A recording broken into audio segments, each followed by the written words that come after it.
Olá, eu sou o Lucas Stanislau e esse é o BDF Entrevista. Um dos compositores mais radicais dos anos 60 e 70 no Brasil completou há poucos meses 90 anos. Geraldo Vandré enfrentou a ditadura com as suas canções e ameaçou o regime e foi perseguido ferozmente pelos militares. Ao abandonar o Brasil, partiu para o exílio e seguiu fazendo música, sempre ligada à tradição da canção protesto, da canção política. Mas ao retornar ao país, em meados dos anos 70, se afastou dos palcos, se afastou das lutas e segue como uma das figuras mais lendárias da música popular. Em 2025 ele segue em reclusão, mas levanta muitos debates e se apresenta como quase uma figura mítica da música brasileira. Hoje a gente recebe aqui o jornalista, escritor, autor de uma das biografias sobre o Vandré, Vitor Nuzzi, que pode levantar vários debates e esmiuçar várias questões para a gente da vida e da obra do Geraldo Vandré. Vitor, obrigado pela sua presença aqui no BDF Entrevista, um prazer te receber para esse papo. Oi, Lucas, o prazer é meu, é um prazer falar com você e com o Brasil de Fato. Maravilha. Vitor, você queria começar te perguntando se você concorda com essa classificação, né? Se o Vandré pode, de fato, ser considerado aí como uma das figuras mais míticas da música popular brasileira. Mítica, sim, Lucas, com certeza, né? Por todo o mistério, toda a lenda que se criou em torno da figura do Vandré, o desaparecimento dele, a saída do Brasil, a volta, um tanto quanto misteriosa também. Então, acho que realmente se construíram vários mitos em torno dele. Alguns são lendas, né? Algumas coisas em torno dele são lendas, que não são exatamente o que aconteceu, mas, de fato, eu diria que o Geraldo Vandré é uma das figuras mais enigmáticas da música popular brasileira. Pois é, Vitor, eu acho que a gente vai percorrer aqui o programa todo para responder essa pergunta, né? O que aconteceu com o Vandré, né? Porque afinal de contas, ele era um dos cantores mais combativos contra a ditadura e quando volta ao Brasil, volta surpreendentemente fazendo uma autocrítica a esse período mais engajado, fazendo até música em homenagem às Forças Armadas. Você explora isso bastante no seu livro. Queria até mostrar aqui, Geraldo Vandré, uma canção interrompida, né? Publicado em 2015. Se eu não me engano, né, Vitor? Mas eu quero começar do começo, a gente pode ir traçando uma linha do tempo até chegar nessas respostas ou hipóteses que você formula aqui no livro do que pode ter acontecido com o Vandré, porque afinal de contas o Vandré vem de uma tradição da bossa nova e queria que você detalhasse para a gente como é que ele dá esse salto da bossa nova para uma canção mais política, mais engajada, mais participativa, como se dizia no período, né? Como é que ocorre esse salto do Vandré? É exatamente isso, Lucas. O Vandré é mais um músico da geração bossa nova, né? Mais um toda aquela geração que veio dos anos 60, influenciada pelo som da bossa nova, do João Gilberto. E o Vandré não difere dos outros. Ele começou fazendo até. O Vandré, inclusive, é autor de muitas músicas românticas, músicas muito bonitas, por sinal.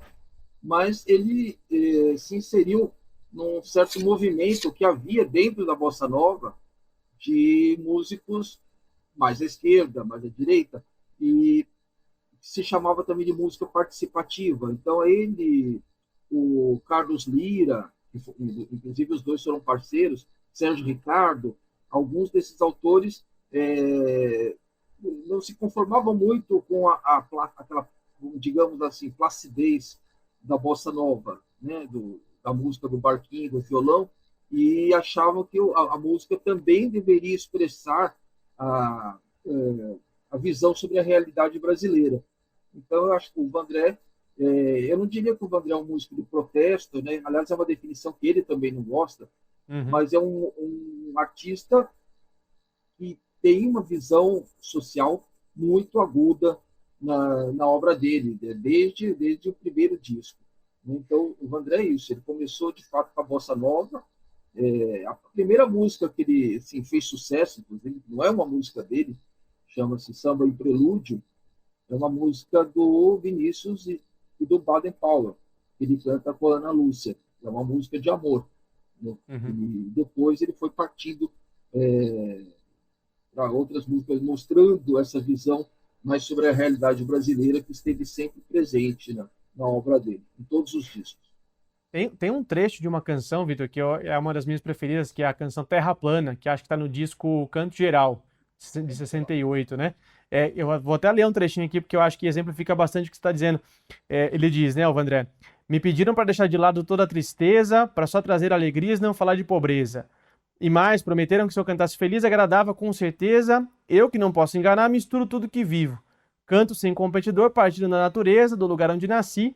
Faço versos com clareza, a rima, bela tristeza, não separo dor de amor. Deixo claro que a firmeza do meu canto vem da certeza que tenho, de que o poder que cresce sobre a pobreza e faz dos fracos riqueza, foi o que me fez cantador. É quase um manifesto, né, Vitor, da canção engajada, da canção política. Me lembro também da canção Manifesto, né, do Victor Hara, que é um pouco também do ofício do cantador, do ofício do músico, do compositor, que se preocupa com o social, né? Exato. Eu gostei, enquanto você falava, eu mostrei aqui a capa do disco, né? Ah, Do sim. Canto Geral, que é o penúltimo disco, né, do Vandré, né? Ele gravou 5 LPs só. O Canto Geral foi o último antes de ele sair do Brasil, né? Porque foi de 1968. E logo depois que ele faz essa introdução ao disco, que você reclamou, aí ele começa cantando Terra Plana. As músicas desse disco talvez seja o disco mais, de fato, mais engajado do Vandré, né? Tem Terra Plana, tem Aroeira, tem O Plantador, João e Maria, tem músicas que falam muito que falam do dia que virá, que é uma coisa Sim. também que está sempre presente na obra do Vandré. Então, agora é um retrato da época também, né, Lucas? De 68, né? A gente teve tudo aquilo. Ele não tinha composto, quando ele gravou esse disco, ele ainda não tinha composto o Caminhando, né, que é a música mais conhecida dele. Isso, o Caminhando ele fez depois da passeata dos 100 mil, lá no Rio de Janeiro, contra a morte do estudante. Depois ele fez uma encenação litúrgica com os dominicanos, que é a Paixão Segundo Cristino, que também faz referência ao Edson Luiz. Então, eu acho que o Vandré, nesse ponto, ele realmente foi o auge assim, da visão política dele por meio da música. Né? Mas é uma visão que, de fato, sempre esteve presente, né? Desde que ele lançou o primeiro disco, a primeira faixa do primeiro disco do Vandré se chama Menino das Laranjas, né, do Theo de Barros, que depois a Elis Regina gravou, que fala de um menino que trabalha na feira. Né? Então, de uma certa forma, o Vandré foi um dos músicos que romperam aquela calmaria da bossa nova com esse tipo de música. Falam muito de um show que ele fez, e quando eu estava fazendo o livro, eu não consegui mais detalhes, de um show que ele fez, se não me engano, no Mackenzie, não tenho certeza agora, mas quando ele canta pela primeira vez o canto nordestino, né, a canção nordestina, que é um choque também, né, para quem estava acostumado com aquelas ondas calmas dos marquinhos da bossa nova. Claro. Você citou Aroeira aí. Aroeira é a música da justiça, quase da revanche, né? Porque é a volta do cipó de Aroeira no lombo de quem mandou dar, né? Outra temática também muito presente Foi bem explícita mesmo. Né? É bem explícita mesmo. Agora, é muito interessante isso, né, Vitor? Você traz essa questão de romper com as barreiras e os limites da bossa, propostos pela bossa nova, né? Porque aí eu queria te fazer meio que duas perguntas, né? Ali em 68, a música brasileira, a popular brasileira, buscava alternativas, né? Você tinha de um lado a Tropicália, propondo ali quase que uma mistura um pouco pós-moderna, com influências estrangeiras, ali a presença da guitarra elétrica e de elementos da música estrangeira. Mas, por outro lado, esses cantores que vinham da bossa nova e propunham outras sonoridades, né? Como o Vandré, me lembro também do Sérgio Ricardo, se a gente puder também colocar nessa tradição, buscando ali elementos de uma música sertaneja, de uma música popular, até meio, não sei se dá pra gente dizer isso, com toda a problemática que esse termo pode trazer, mas uma música folclórica, uma música tradicional brasileira, misturando ali elementos da viola caipira, da rabeca, do baião, da modinha, né? Da moda sertaneja. Então, havia também algo de revolucionário na harmonia que esses compositores estavam propondo e estavam trazendo, né? Você citou o disco Tropicália, aliás, eles saíram praticamente juntos, né? Eu falo isso no livro. para mim, Tropicália, ou Planos et Circenses, então, LP, é um LP manifesto, né, com vários artistas, e o Canto Geral do Vandré são dois discos que, de certa forma, sintetizam o ano de 68, cada um com a sua visão, né? E os tropicalistas, aliás, o Vandré sempre teve uma briga com os tropicalistas, né? Teve uma briga, inclusive, quase literal, com o Caetano, um encontro que eles tiveram num restaurante, quando eles estavam gravando o Tropicália, né?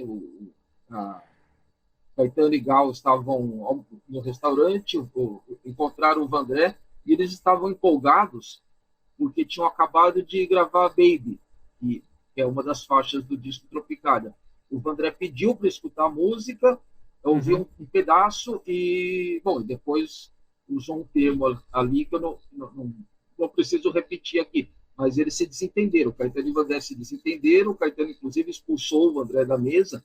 É um pouco, resume também o espírito da época, né? Os tropicalistas fazendo suas experimentações, né? Em 67, você falou da guitarra, a gente já havia tido aquela passeata, embora muita gente ache que a passeata contra a guitarra elétrica foi uma coisa mais mercadológica do que política mesmo, né? Até para a Record era interessante alimentar esse tipo de polêmica, mas o Vandré, de fato, ele sempre teve uma rixa aí com os tropicalistas, e, por outro lado, ele era um pesquisador da música de raiz mesmo, né? O Vandré foi um dos responsáveis por trazer a viola caipira para o centro urbano, né? Basta a gente tem um exemplo no Canto Geral, mas o maior exemplo disso é o Disparado, né? Que nada mais é que uma moda de viola, né? Com aquela letra enorme. E o Vandré já vinha fazendo pesquisas sobre isso, principalmente quando ele fez a trilha sonora do filme A Hora e Vez, de Augusto Matraga, do Roberto Santos, que é de 1965. Então tem muita coisa ali de Guimarães Rosa que ele transpôs para a tela, a trilha sonora. E interessante que uma das músicas do filme, A Hora e Vez de Augusto Matraga, a gente viu recentemente, foi utilizada na trilha sonora do Bacurau, do filme Bacurau. Sim. E mesmo no filme biográfico do Ney Matogrosso, O Homem com H, há uma cena em que o Ney Matogrosso do filme, o jesuíno, né? Jesuíta, canta a mesma música, o Requiem para Matraga. Quer dizer, o Vandré fez essa experimentação da viola caipira, que era vista até com um pé atrás nas cidades. Tem esse mérito também que às vezes é esquecido. Agora, é curioso, né, Vitor, como o Guimarães Rosa inspirou. Eu escuto, eu vejo muito ali o Guimarães em quase todo o disco do Canto Geral. Tem músicas ali, o próprio Plantador, o Terra Plana, são quase contos do Sagarana ali, né? E recentemente eu vi o Paulo César Pinheiro falando de como ele escreveu a letra de Matita Perê para o Tom Jobim, que também é Guimarães Rosa puro e simples, né? É muito interessante como é que o Guimarães influenciou esses compositores, né? Em momentos diferentes, mas, claro, com temáticas muito parecidas. Agora, Vitor, Disparada chegou aos festivais, assim como Caminhando. Como é que o Vandré se fez um cantor e compositor de festivais? Como é que ele foi recebido ali nesse ambiente? E vamos relembrar um pouco os casos, né? Tanto de Disparada quanto os casos de Caminhando e a briga com o Sabiá também, né? Que foi central ali para o debate no momento. Tem outra curiosidade em relação ao Vandré, Lucas. Ele foi o primeiro músico a defender em festivais, né, uma música do então desconhecido Chico Buarque.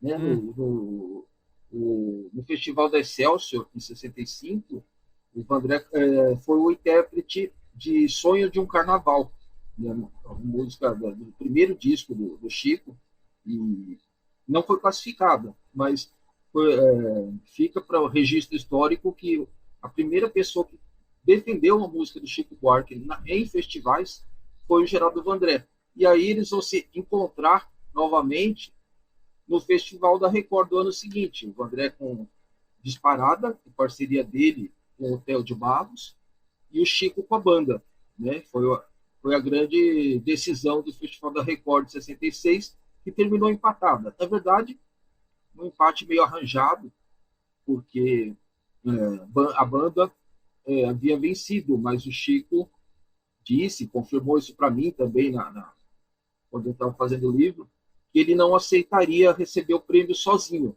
Então, a solução que a Record encontrou na época foi dividir o prêmio para o Chico e para o Vandré. A banda e Disparada são as vencedoras do Festival da Record de 66. E Disparada, né, a gente não pode esquecer nunca, com uma interpretação incrível do Jair Rodrigues. Claro. E o Geraldo Vandré, Lucas, não queria, no princípio. Quando disseram para ele que o intérprete seria o Jair Rodrigues, o Vandré achou ruim, né? Porque o Jair Rodrigues tinha aquela fama de brincalhão, ele apresentava o programa na TV, plantava bananeira, fazia aquelas coisas. O Vandré ficou preocupado com isso. Mas, bom, basta a gente ver o Jair Rodrigues cantando para ver que esse medo era injustificado, né? A interpretação do Jair Rodrigues é impressionante. E aí vamos ter um outro encontro, Chico e Vandré, em 68, no Festival Internacional da Canção da Globo, em que o Vandré, com o seu Caminhando, para não dizer que não falei de Flores, e Chico e Tom Jobim com Sabiá. E tomou uma vaia incrível ali, não era uma vaia contra o Tom Jobim, na verdade, né? Era uma vaia porque o público queria que a música do Vandré fosse a vencedora, e ele ficou em segundo lugar.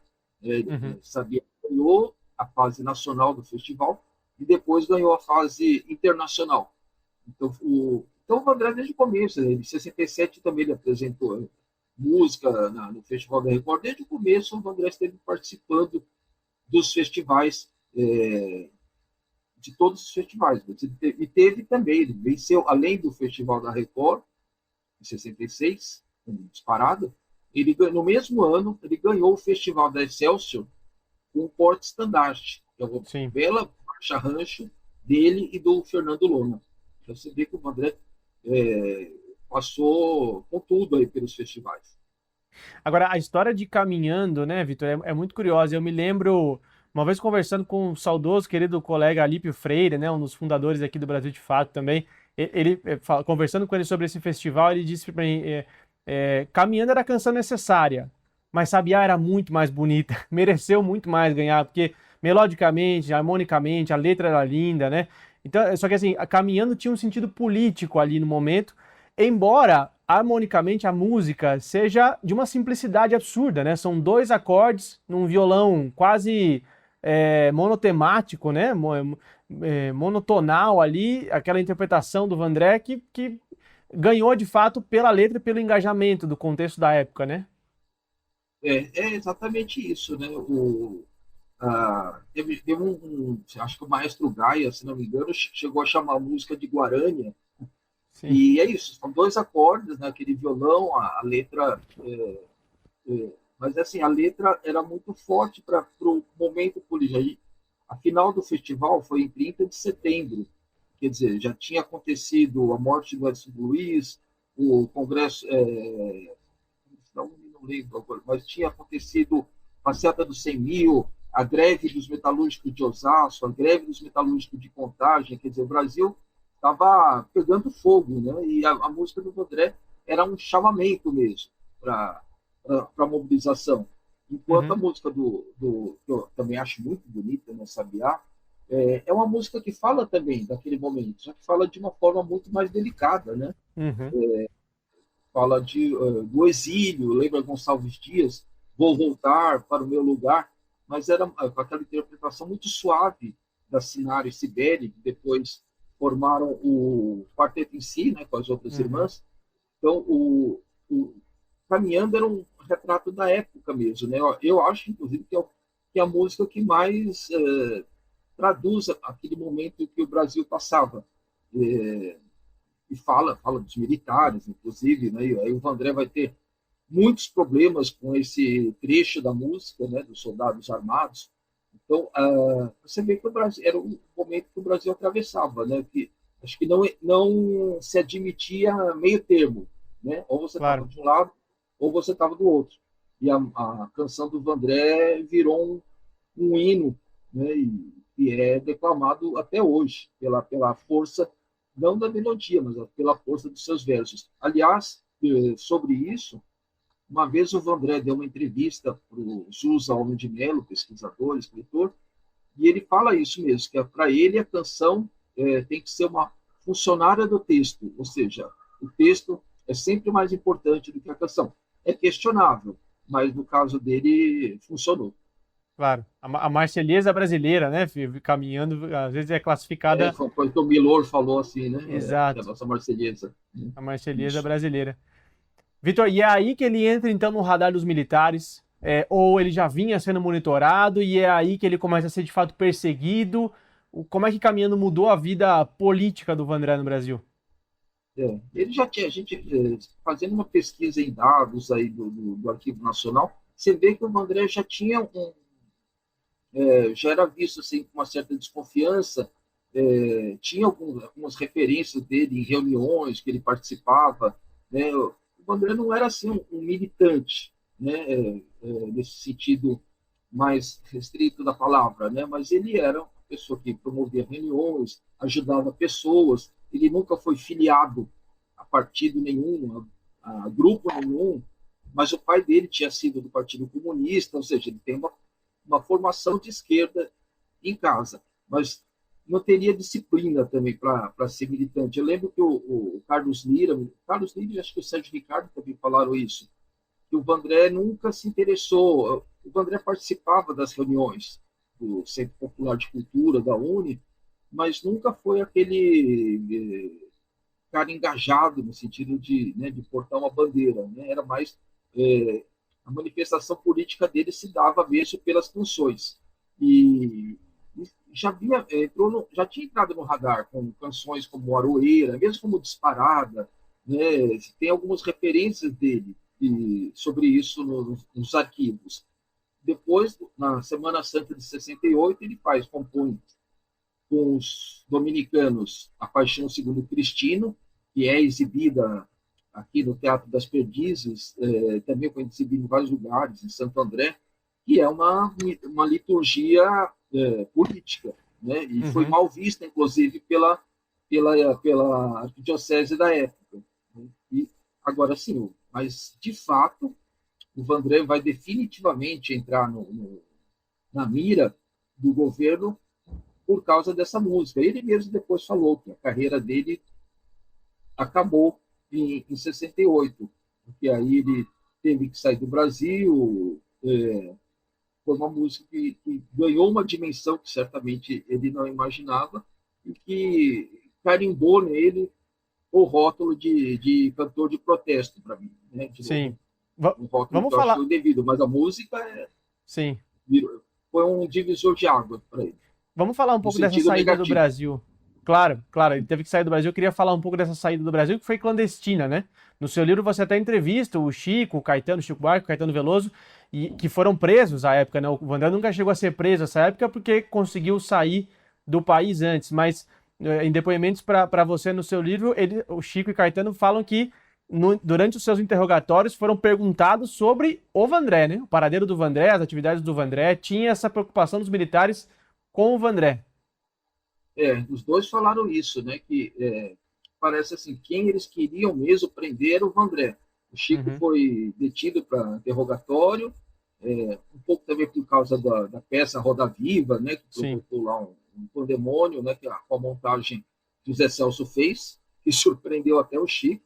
E o Caetano e o Gil foram presos. E o Caetano, se não me engano, ele fala que o dia que ele foi preso, que parece que eles passaram também pelo prédio onde o Caetano e Gil moravam na Avenida São Luís, no centro de São Paulo, e o Vandré morava não muito longe, morava na Alameda Barros.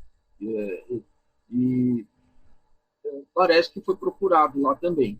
E agora, logo depois que teve toda essa viravolta aí com o caminhando, e ele passou a receber ameaças, o Vandré estava apresentando um show no Rio de Janeiro com o Quarteto Livre, um show no Teatro Opinião que se chamava justamente, para não dizer que não falei de flores, o teatro sofreu um atentado à bomba, os artistas já não estavam lá, e tem foto, inclusive, de pichação na porta do teatro do CCC, do Comando de Caças Comunistas. Ou seja, o André entrou não só na mira do governo, como na mira desses grupos mais radicais. Né?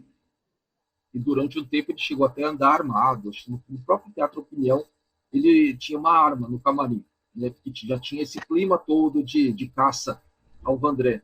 Aí, como a situação ficou insustentável depois da música, que logo depois ela foi proibida, os discos foram recolhidos, né? Até hoje a gente não tem, a gente só tem compacto de Caminhando. Caminhando nunca entrou num disco do Vandré, né? E ele se escondeu inicialmente na casa de uma namorada da época, e depois foi se esconder, aí são as curvas da história, né? Ele se escondeu na casa de Dona Araci, viúva de Guimarães Rosa, ficou lá quase um mês. Ela morava em Copacabana, e ironicamente, da onde ele estava, dava até para ver o forte de Copacabana, que não era muito longe. Ele ficou ali um tempo, enquanto alguns amigos preparavam um plano de fuga. E no início, inclusive, o André resistiu, ele não queria sair, mas ele foi convencido a sair, e esse plano foi executado durante o Carnaval de 69. Aí o André foi maquiado, fizeram uma documentação falsa para ele. Ele deixou o Brasil pelo Rio Grande do Sul, entrou no Uruguai, e do Uruguai ele foi para o Chile, né, onde passou um tempo. Então, durante esse final de 68, somente depois do AI-5, Lucas, quando o dia que estourou o AI-5, o Vandré e o Quarteto Livre estavam em Anápolis, Goiás, fazendo um show. E ainda teria um show em Brasília, veja só, no dia 14 de dezembro, que é um sábado. O AI-5 foi anunciado no dia 13 de dezembro, sexta-feira. Então, obviamente, o Vandré e o conjunto dele desistiram de ir para Brasília, né, e pegaram a estrada de volta para São Paulo. A partir dali, o Vandré se escondeu durante praticamente 2 meses até deixar o Brasil, em fevereiro de 69. Que história mais impactante, né? A gente pensar que como um ato governamental pode impactar a carreira de artistas, dessa forma como impactou nesse período no Brasil, né? Agora, Vitor, no Chile ele continua fazendo canções engajadas, canções políticas, né? Tem até disponível na internet para a gente ouvir a canção A Desalambrar, né? Que é ligada muito ao programa de reforma agrária do Chile, né? Conta um pouco para a gente desse período dele no Chile, e depois como é que ele vai para a Europa também, porque ele passa um tempo na Alemanha, certo? Isso. Olha aqui, esse disquinho aqui, esse pequeno compacto, Geraldo Vandré no Chile, No Chile. 1969. Né? Sim. E aí são duas faixas daqui atrás, o Desacordonar, né? E o Caminhando em espanhol. Em espanhol. Né? Eu falei errado, eu lembrei dessa Lambrar, que é uma música do Viglietti, né? Do Daniel Viglietti, uruguaio, Isso. né? Isso. Tem até uma coisa engraçada, quando eu estava fazendo entrevistas para o livro, uma das pessoas que eu entrevistei foi o Plínio de Arruda Sampaio, que nessa época estava no Chile também, e ele ajudou a arrumar um certo trabalho para o Vandré ali, que percorreu a experiência, o Chile, para conhecer a experiência de reforma agrária. E o Desacordonar é um resultado disso. O Plínio disse que, inclusive, o título da música causou muita estranheza, que desacordonar seria algo como descercar, tirar as cercas, né? Mas não existe, é uma expressão que não existe, né, no espanhol, foi uma invenção do Vandré. Né? Enfim, O Guimarães Rosa de novo, né, Vitor? Tá, até em espanhol, né, Lucas? Exato. Só para lembrar, além do Vandré ter que se esconder e tudo, ele perdeu o emprego, né, porque o Vandré era funcionário público em 68, ele era fiscal da SUNAB, da Superintendência Nacional de Abastecimento de Preços, ele era fiscal de preços, né? Eu não sei com que regularidade ele se dedicava a essa atividade, mas no Diário Oficial, de 69, saiu um decreto assinado pela junta militar, os três, exonerando o servidor público Geraldo Pedrosa de Araújo Dias. Quer dizer, além de ter que se esconder, ter que sair do Brasil, ele também foi exonerado do serviço público. Né? Só depois, quando ele volta para o Brasil, que vai abrir um processo e ele é reintegrado ao serviço público, ele acaba se aposentando como servidor. Né? Mas ele também teve esse lado de além do prejuízo psicológico, social, tudo, né? Teve um prejuízo financeiro também, porque ele perdeu o emprego que tinha, que era um emprego público.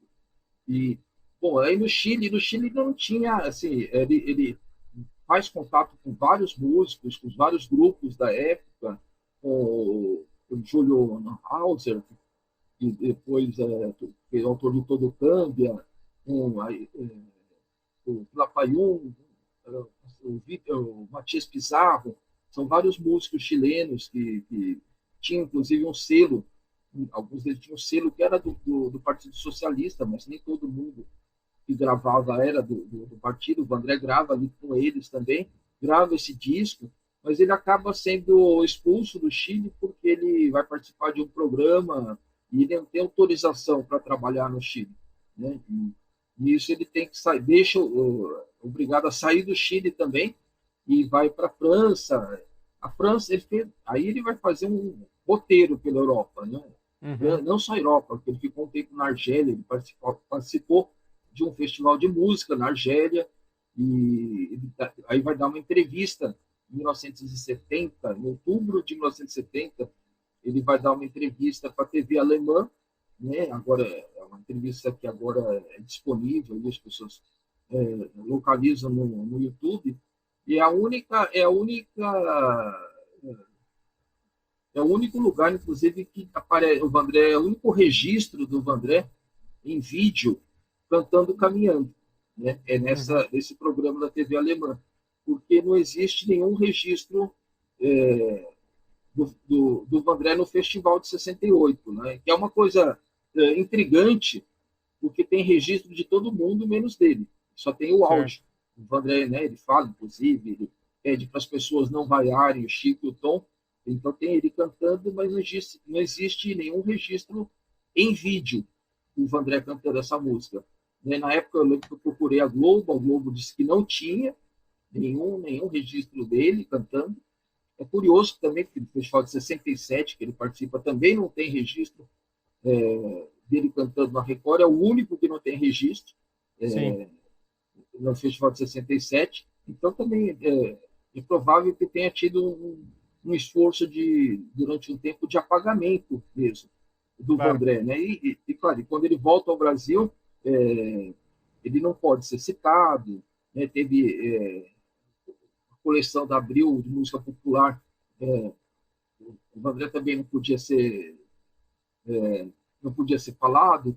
Então, quando ele voltou ao Brasil, houve uma recomendação, uma determinação para que não se noticiasse a volta dele ao Brasil, embora alguns jornais tenham burlado essa determinação. E aí o Vandré vai lá quando ele está no exílio, ele vai gravar, né, o último disco dele, o quinto e último LP dele, que é o Das Terras de Bem-Virá. Bem-Virá é a passarga, vamos dizer assim, do Vandré. Claro. Agora, Vitor, vamos lá, vamos explorar essa volta dele. Eu queria te fazer a pergunta: qual é a sua hipótese para o que pode ter acontecido, além desse boicote, né, induzido pela ditadura, induzido pelo regime militar, as editoras, as gravadoras, a mídia, a imprensa no geral, para o Vandré ter se afastado dos palcos, se afastado da vida artística.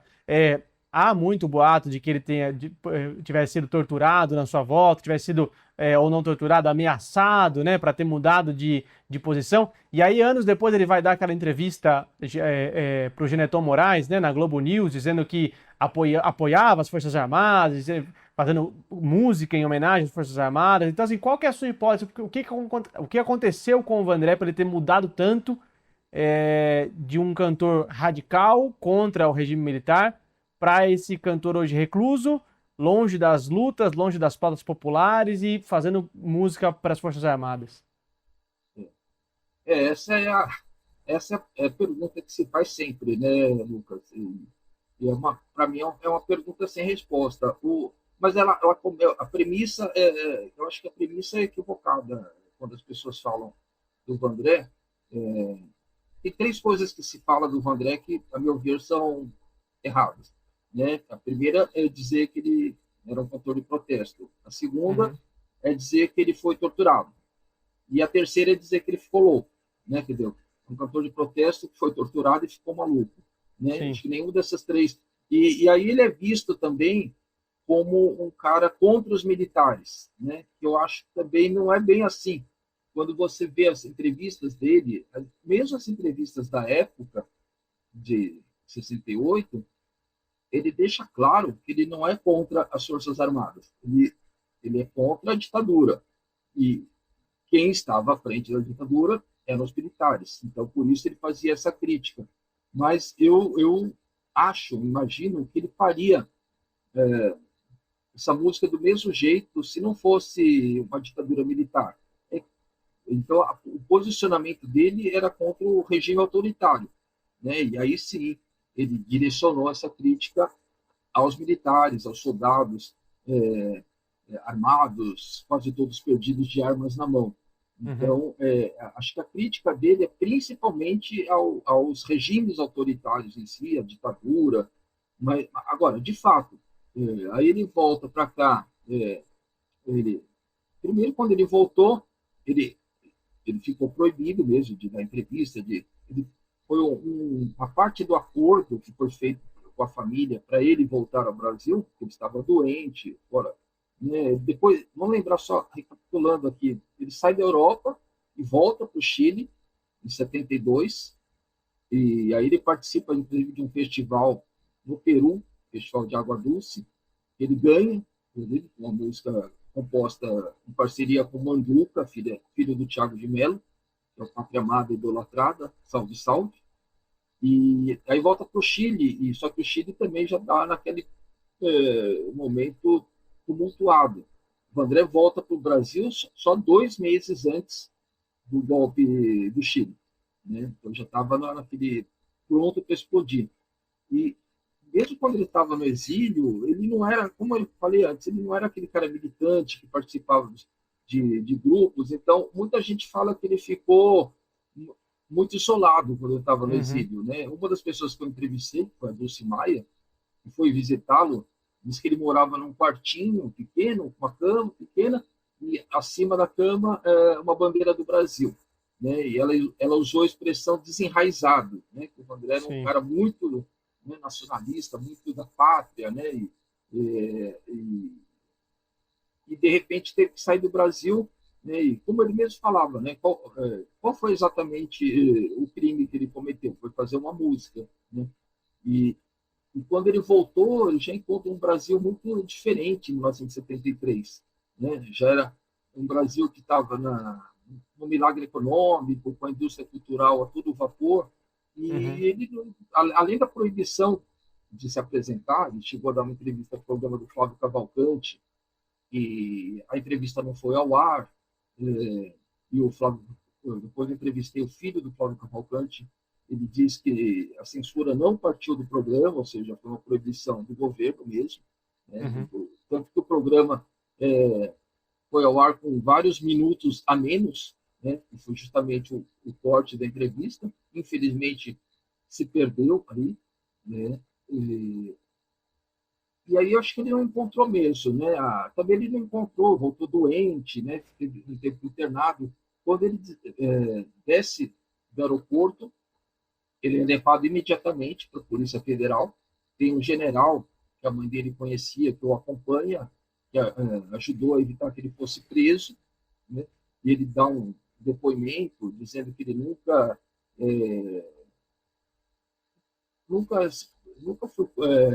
fez críticas ao governo durante a ditadura, durante o exílio. Aí é feito um acordo. Ele dá uma entrevista entre aspas, né, para o Jornal Nacional da Globo, Essa entrevista foi ao ar um mês depois da volta dele, mas Uhum. foi veiculada como se ele estivesse chegando ao Brasil naquele momento. E Sim. aí é a isso que você se refere.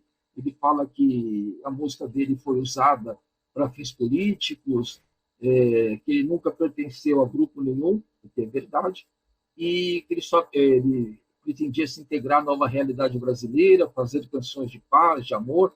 Então foi uma espécie de retratação que estava muito em voga na época, e foi Uhum.